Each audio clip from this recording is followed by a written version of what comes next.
Neymar junior নামটা শুনতেই চোখের সামনে ভেসে ওঠে দুর্দান্ত স্কিল, চোখ ধাঁধানো ড্রিবল আর মাঠ জুড়ে ছড়ানো এক জাদুকরের ছবি। তবে গত কয়েক বছর ধরে এই জাদুকর যেন নিজেই হারিয়ে গেছেন চোট আর ক্লাব বিতর্কের ধূলিঝড়ে। 2023 সালে ইউরোপ ছেড়ে সৌদি আরবের ক্লাব আল হিলালে পাড়ি জমান নেইমার বিশাল অঙ্কের অর্থের বিনিময়ে সৌদি প্রো লিগে যোগ দেন। চুক্তির শর্ত বিলাসবহুল জীবনযাপন, ব্যক্তিগত জেট থেকে শুরু করে বিশাল প্রাসাদ, সব মিলিয়ে যেন এক রাজকীয় অধ্যায় শুরু হয় নেইমারের জীবনে।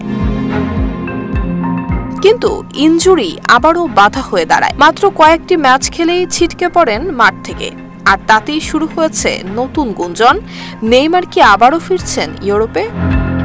বিশ্ব গণমাধ্যমে খবর উঠেছে নেইমার নাকি নিজেই ইউরোপে ফেরার আগ্রহ প্রকাশ করেছেন। একাধিক ক্লাবের সঙ্গে কথাবার্তাও চলছে। বার্সেলোনা, চেলসি, এমনকি ম্যানচেস্টার ইউনাইটেড সবগুলো ক্লাবের নামই আলোচনায় রয়েছে। বিশেষ করে বার্সায় ফেরা নিয়ে আগ্রহের পারদ যেন তুঙ্গে।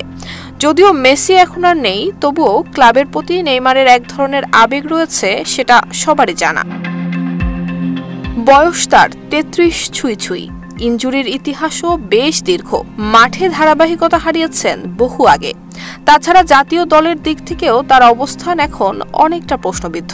তাই বলার অপেক্ষা রাখে না, মানসিক দৃঢ়তা এবং ইনজুরি থেকে পুরোপুরি সেরে উঠলে নেইমারের ইউরোপ ফেরাটা হতে পারে নতুন এক শুরুর গল্প। নুসরাত জাহান মেহেক, ঢাকা পোস্ট।